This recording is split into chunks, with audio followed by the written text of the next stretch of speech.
अस्सलाम वालेकुम, मैं जमील फारूकी हूँ। आप मेरा ऑफिशियल यूट्यूब चैनल देख रहे हैं।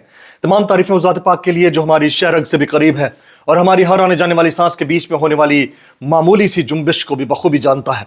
और तमाम दुरूद पाक नबी आखिर ज़मां हज़रत मोहम्मद मुस्तफ़ा अहमद मुज्तबा सल्लल्लाहु अलैहि वसल्लम की ज़ात पाक के ऊपर जो वजह तख्लीक़ कायनात हैं, जिनकी वजह से हम हैं, जिनकी वजह से ये कुल कायनात है। दौर हाजिर के खुद साख्ता मोहम्मद बिन कासिम, दौर हाजिर के खुद साख्ता सुल्तान सलाहुद्दीन अय्यूबी, दौर हाजिर के खुद साख्ता कुतुबुद्दीन ऐबक, दौर हाजिर के खुद साख्ता जनाब उर्तुगरुल मौलाना फजल रहमान साहब, जो पाकिस्तान से मासूम फ़लस्तीनियों की इमदाद के लिए इजरायली यानी सहूनी अफवाज के टैंकों के आगे लेटने के लिए निकले थे, वो गजा जाने की बजाय बरास्ता कतर यानी दोहा कतर पहुंच चुके हैं, बैंकॉक थाईलैंड। जी हां, खबर यह नहीं है कि उन्होंने कतर में हमास की सीनियर लीडरशिप से मुलाकात की थी। खबर यह है कि वो गजा नहीं गए और वो कहां पहुंच चुके हैं, बैंकॉक पहुंच चुके हैं। यह खबर क्या है, इसकी डिटेल्स मैं आपके सामने शेयर करूंगा। साथ साथ मैंने आपको आज की टॉप स्टोरीज भी बतानी है, लेकिन उससे पहले अगर आपने मेरा चैनल सब्सक्राइब नहीं किया, सब्सक्राइब कीजिए, बेल आइकन हिट कीजिए, साथ ही साथ दुआओं में ज़रूर याद रखिएगा। और अगर कहीं कोई कमी कोताही रह जाती है तो उसकी करेक्शन करना बहुत ज़रूरी है। कमेंट बॉक्स में आपकी जो फीडबैक है उसको बाकायदा तौर पर मैं खुद मॉनिटर करता हूं, जवाब मैं खुद दे रहा होता हूं, तो इसलिए ये ज़हन से निकाल दीजिए कि मेरी कोई टीम होगी जो उसको देख रही होगी। तो इससे पहले कि मौलाना साहब का जो अचानक से ये ट्रैवलिंग प्लान लंबा हुआ है, यानी गजा के लिए निकले थे, कतर से होते हुए बैंकॉक यानी थाईलैंड पहुंच गए, तो वो कैसे पहुंचे हैं और वहां क्या हो रहा है, वो डिटेल्स मैं आपके सामने शेयर करने से पहले आज की टॉप स्टोरी शेयर करता हूं। टॉप स्टोरी क्या है जी, ये आपके सामने है। टॉप स्टोरी है, टॉप स्टोरी इसलिए है क्योंकि एक तरफ तकलीफ, दूसरी तरफ मुसलसल या मुस्तकिल बुनियादों के ऊपर रिलीफ। जनाब, तोशा खाना केस, ये वाला तोशा खाना केस इमरान खान साहब से मंसूब नहीं है। ये तोशा खाना केस है नवाज शरीफ साहब का।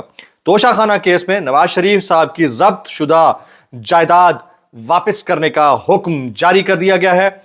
और ताज़ा तफसीलात के मुताबिक इस्लामाबाद की एहतसाब अदालत ने तोशा खाना रेफरेंस में मुस्लिम लीग नून के कायद ताहयात कायद नवाज शरीफ की जायदाद जब्तगी के अहकामात वापस ले लिए हैं।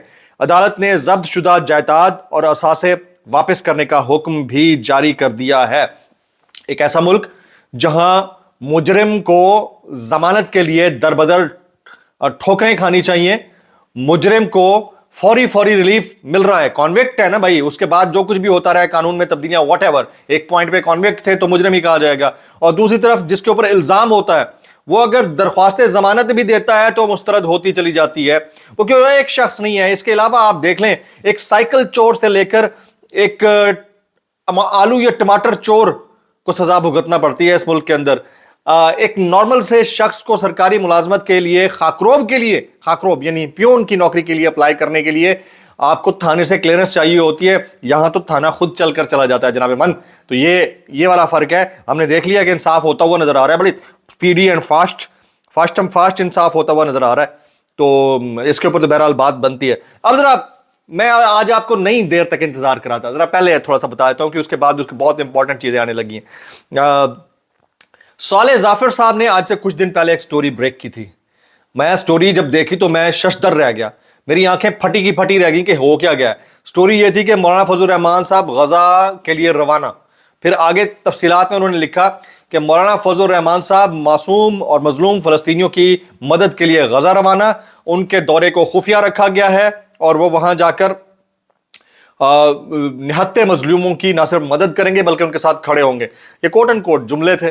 तो वो वाली स्टोरी का स्क्रीनशॉट भी मैं आपको दिखा देता हूं, आप देखते जाइए कि साले जाफर साहब ने किस तरह ज़मीन और आसमान के माजद के साथ कुलाबे मिलाए। और उनकी जो स्टोरीज होती हैं वो अमूमी तौर पर इसी तरह की ही होती हैं।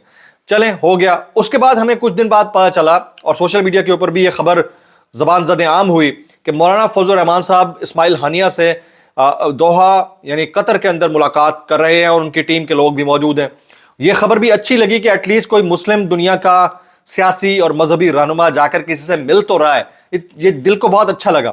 उसके बाद हमें पता चला कि मौलाना साहब अब गजा जाने लगे हैं। तो मैंने इसके ऊपर करेक्शन की थी कि मौलाना साहब गजा जाएंगे भी तो वो मिस्र या लबनान के रास्ते जाकर ان کی مدد یعنی جو امدادی سامان ہے وہ کسی طور پہنچائیں گے. لیکن یہاں تو صورتحال یہ بنی ہوئی ہے کہ اسرائیلی جو ٹینکس ہیں, جو اسرائیلی ایئر اسٹرائک کرنے والے ایئرپلینز ہیں, وہ امدادی سامان لانے والے جو لوگ ہیں ان تک کو نہیں بخش رہے, امدادی سامان کو نہیں بخش رہے, ٹرکوں کو بموں سے اڑایا جا رہا ہے, اور پھر ہاسپٹلز کو ٹارگٹ کیا جا رہا ہے, ایمبولینسز کو ٹارگٹ کیا جا رہا ہے.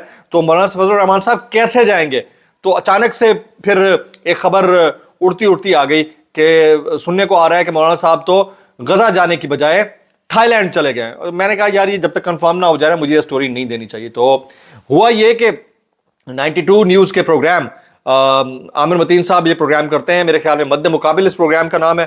عامر متین صاحب نے اس پروگرام میں ایک تجزیہ کار ہے جناب فاروق اقدس صاحب, ان کو بٹھایا ہوا تھا. تو انہوں نے یہ خبر, یہ سٹوری وہاں پر شیئر کی کہ مولانا فضل الرحمان صاحب جنہیں مظلوم فلسطینیوں کی مدد کے لیے غزہ میں ہونا چاہیے تھا, وہ بینکاک یا تھائی لینڈ پہنچ گئے, اور پرپس ابھی تک کلیئر نہیں ہے کہ وہ تھائی لینڈ کس پرپس کے لیے گئے.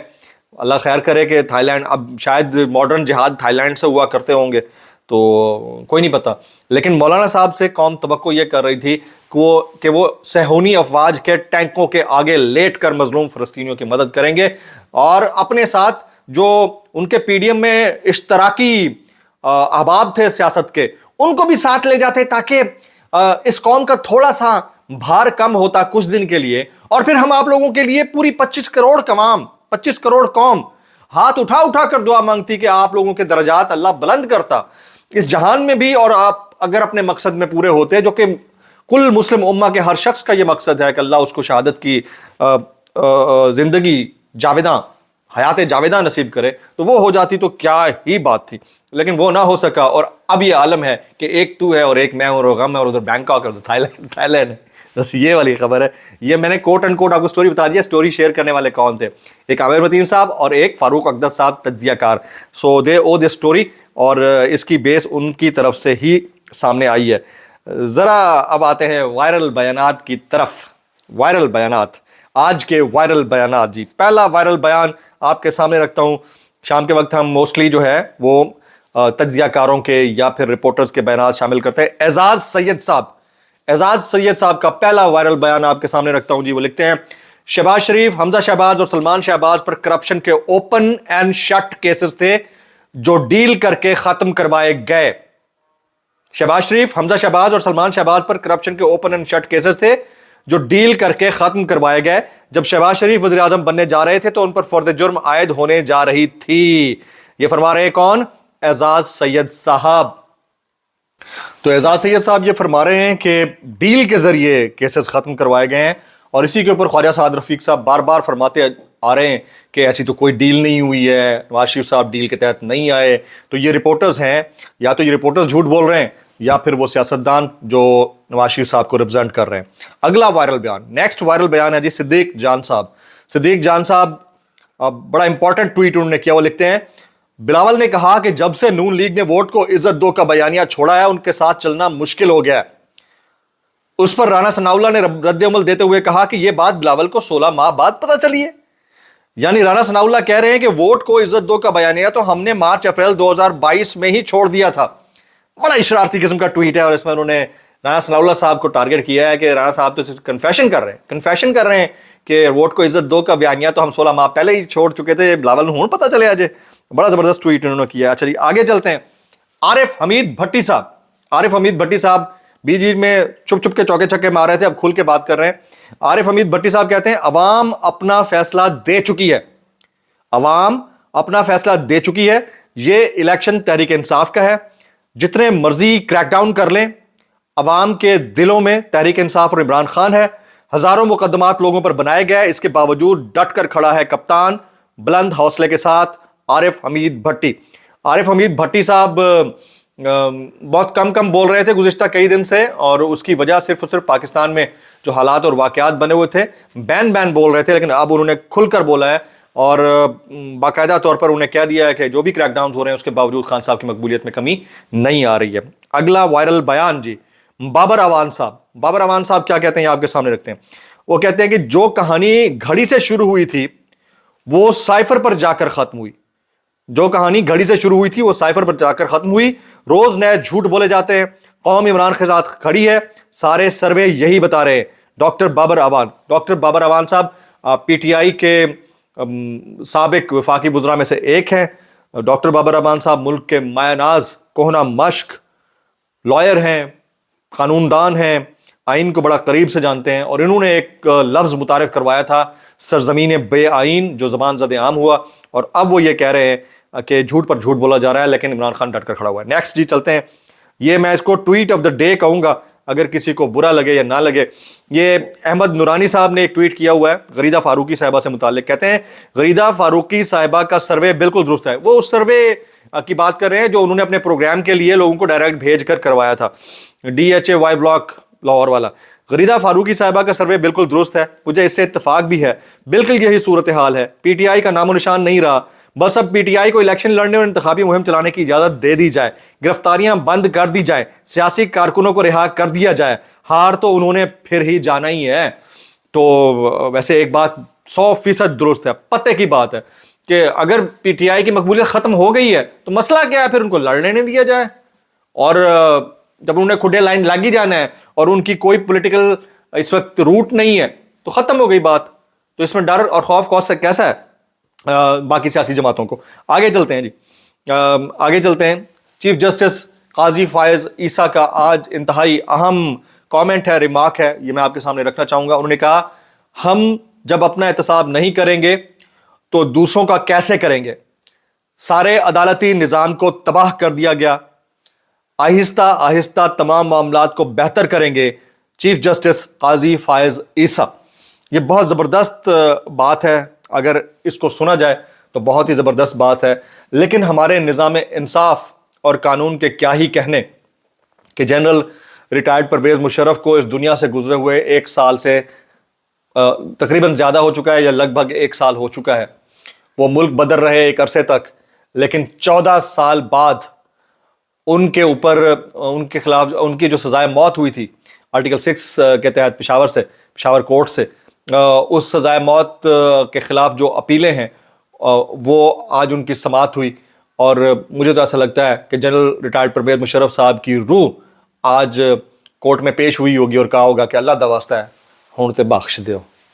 मतलब यार, ये हमारा मुल्क का निज़ाम इंसाफ है, निज़ाम कानून है कि जब तक कोई शख्स ज़िंदा है उस वक्त तक डिलेड रहती हैं सिचुएशंस, और दरख्वास्तें और समाअतें उसके ऊपर कभी नहीं हुआ करती। और जब वो शख्स दुनिया से गुजर जाता है तो उसके ऊपर रिमार्क्स आते हैं, और फिर उस शख्स को तो पेश करना नामुमकिनात में से एक है। ज़ाहिर है उसकी रूह को ही पेश किया जा सकता है। तो अब उनकी रूह यकीनन ये सुनकर तड़प उठी होगी कि देखो यार, मेरी जो सजाए मौत थी उसके खिलाफ जो दरख्वास्तें गई हैं उसको सुनने के लिए मैं तो नहीं जा सका, कम अज़ कम मेरी रूह तो गई है। आज के व्लॉग से इतना ही। सब्सक्राइब कीजिए, बेल आइकन हिट कीजिए, दुआ में याद रखिएगा। अस्सलाम वालेकुम वरहमतुल्लाहि वबरकातुहू।